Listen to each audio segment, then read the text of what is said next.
محترم ناظرین، آج کی اس ویڈیو میں ہم آپ کے ساتھ ماہ ذوالحجہ کی 10 بڑی فضیلتوں کا تفصیل سے ذکر کریں گے اور جانیں گے اللہ رب العزت کے نزدیک اس مہینے کی اہمیت اور فضیلت کیا ہے اور ان 10 دنوں کی کیا فیوز و برکات ہیں۔ جانتے ہیں آج کی اس ویڈیو میں۔ بسم اللہ الرحمن الرحیم۔ السلام علیکم ورحمۃ اللہ وبرکاتہ۔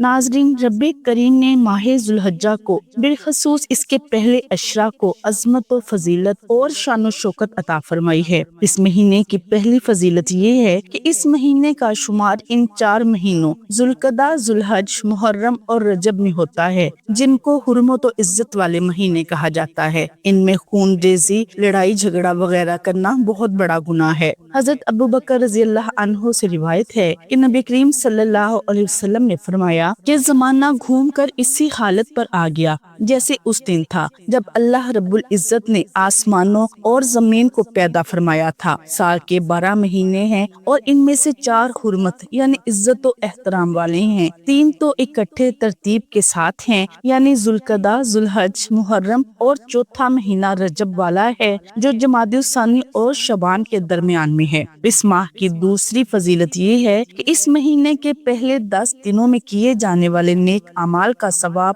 باقی ایام کے مقابلے میں زیادہ عطا کیا جاتا ہے۔ حضرت عبداللہ بن عباس رضی اللہ عنہما سے روایت ہے کہ رسول اللہ صلی اللہ علیہ وسلم نے ارشاد فرمایا، عشرہ ذوالحج میں کیے جانے والے نیک اعمال دوسرے عام دنوں میں کیے جانے والے نیک اعمال کے مقابلے میں اللہ تعالیٰ کے ہاں زیادہ فضیلت والی ہیں۔ صحابہ کرام رضی اللہ عنہم نے عرض کی کہ یا رسول اللہ، کیا جہاد جیسی عظیم عبادت بھی ان کے برابر نہیں؟ آپ صلی اللہ علیہ وسلم نے فرمایا، ہاں، مگر وہ شخص جو جان و مال لے کر جہاد کے لیے نکلے اور پھر ان جان و مال میں سے کچھ بھی واپس نہ آئے یعنی وہ شہید ہو جائے۔ حضرت عبداللہ بن عمر رضی اللہ عنہما سے روایت ہے کہ رسول اللہ صلی اللہ علیہ وسلم نے فرمایا کہ اللہ تعالیٰ کے ہاں عشرہ ذوالحج زیادہ عظمت والا ہے اور ان 10 دنوں میں کیے جانے والی عبادت باقی عام ایام کی بنسبت اللہ کو زیادہ محبوب ہے۔ ان دنوں میں کثرت کے ساتھ اللہ تعالیٰ کی تسبیح کرو یعنی سبحان اللہ کہو، تہلیل یعنی لا الہ الا اللہ کہو، تکبیر یعنی اللہ اکبر اور تحمید یعنی الحمدللہ کہو۔ اس مہینے کی تیسری فضیلت یہ ہے کہ اس مہینے کو یہ فضیلت بھی حاصل ہے کہ یہ دین اسلام کے 5ویں اہم ترین رکن حج کی ادائیگی کا مہینہ ہے، اس لیے اس مہینے کا نام ہی ذوالحج رکھا گیا ہے یعنی حج والا مہینہ۔ چوتھی فضیلت یہ ہے کہ اس مہینے کے مخصوص ایام 9ویں ذوالحج کی نماز فجر سے 13ویں ذوالحج کی نماز عصر تک میں ہر فرض نماز کے بعد تکبیرات تشریق کی جاتی ہیں۔ تکبیر تشریق یہ ہے، اللہ اکبر، لا الہ الا اللہ، واللہ اکبر وللحمد۔ 5ویں فضیلت یہ ہے کہ اس مہینے کے پہلے عشرہ مراد پہلے 9 دن ہیں کہ روزوں کا ثواب بہت زیادہ ہے، یہاں تک کہ اس کے ایک دن کا روزہ سال بھر کے روزوں کے برابر ہے اور اس کی ایک رات کی عبادت لیلۃ القدر کی عبادت کے برابر ہے۔ حضرت ابو ہریرہ رضی اللہ تعالیٰ عنہ نبی کریم صلی اللہ علیہ وسلم سے روایت کرتے ہیں کہ اللہ تعالیٰ کے ہاں عام دنوں کے مقابلے میں عشرہ ذوالحج کی عبادت زیادہ محبوب ہے۔ اس ایک دن کا روزہ عام دنوں کے 1 سال کے روزوں کے برابر ہے اور عشرہ ذوالحج کی ایک رات کی عبادت لیلۃ القدر کی عبادت کے برابر ہے۔ چھٹی فضیلت یہ ہے کہ اس میں اللہ تعالیٰ نے اسلام کو مکمل فرمایا اور اپنی نعمت کو پورا فرمایا۔ حضرت عمر بن خطاب رضی اللہ تعالیٰ عنہ سے مروی ہے کہ ایک یہودی نے ان سے کہا، اے امیر المومنین، آپ کی کتاب قرآن کریم میں ایک آیت ایسی ہے، اگر وہ ہمارے اوپر یعنی دین یہود میں نازل کی جاتی ہے تو ہم اس دن عید مناتے۔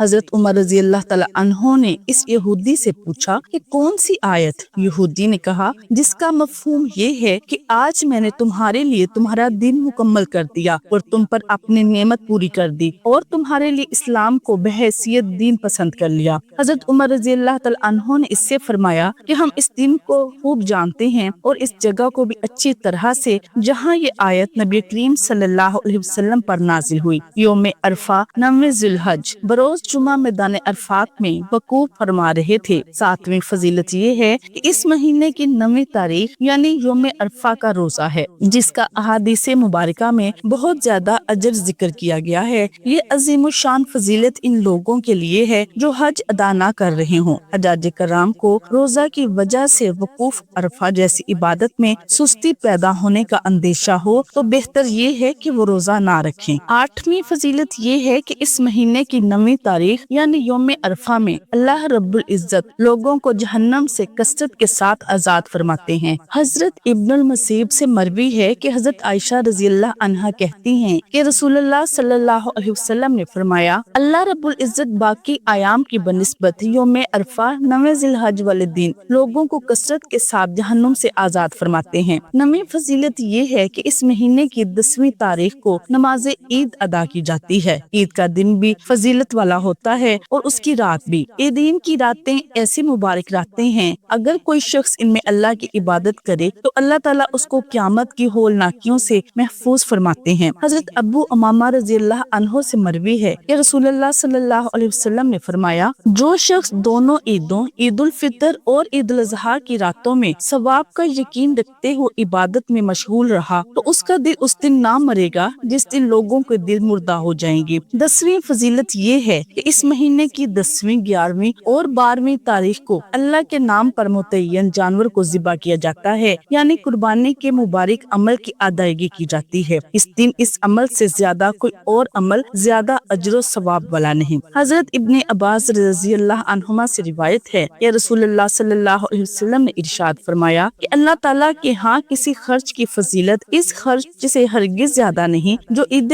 قرباں والے دن قربانی پر کیا جاتا ہے۔ ام المومنین سیدہ عائشہ صدیقہ رضی اللہ عنہا سے روایت ہے کہ رسول اللہ صلی اللہ علیہ وسلم نے فرمایا، عید الاضحیٰ کے دن کوئی نیک عمل اللہ تعالیٰ کے نزدیک قربانی کا خون بہانے سے محبوب اور پسندیدہ نہیں، اور قیامت کے دن قربانی کا جانور اپنے بالوں، سینگوں اور کھروں سمیت آئے گا اور قربانی کا خون زمین پر گرنے سے پہلے اللہ تعالیٰ کے ہاں شرف قبولیت حاصل کر لیتا ہے، لہٰذا تم خوش دلی سے قربانی کیا کرو۔ حضرت زید بن ارقم رضی اللہ عنہ سے روایت ہے کہ رسول اللہ صلی اللہ علیہ وسلم کے صحابہ رضی اللہ عنہم نے سوال کیا کہ یا رسول اللہ، یہ قربانی کیا ہے، یعنی قربانی کی کیا حیثیت ہے؟ آپ صلی اللہ علیہ وسلم نے فرمایا، تمہارے روحانی باپ حضرت ابراہیم علیہ السلام کی سنت ہے۔ صحابہ رضی اللہ عنہم نے عرض کیا، کیا ہمیں قربانی کے کرنے سے کیا ملے گا؟ فرمایا، ہر بال کے بدلے میں ایک نیکی۔ صحابہ کرام رضی اللہ عنہم نے پھر سوال کیا، یا رسول اللہ، اون کے بدلے کیا ملے گا؟ فرمایا کہ اون کے ہر بال کے بدلے میں نیکی ملے گی۔ جس شخص نے قربانی کرنی ہو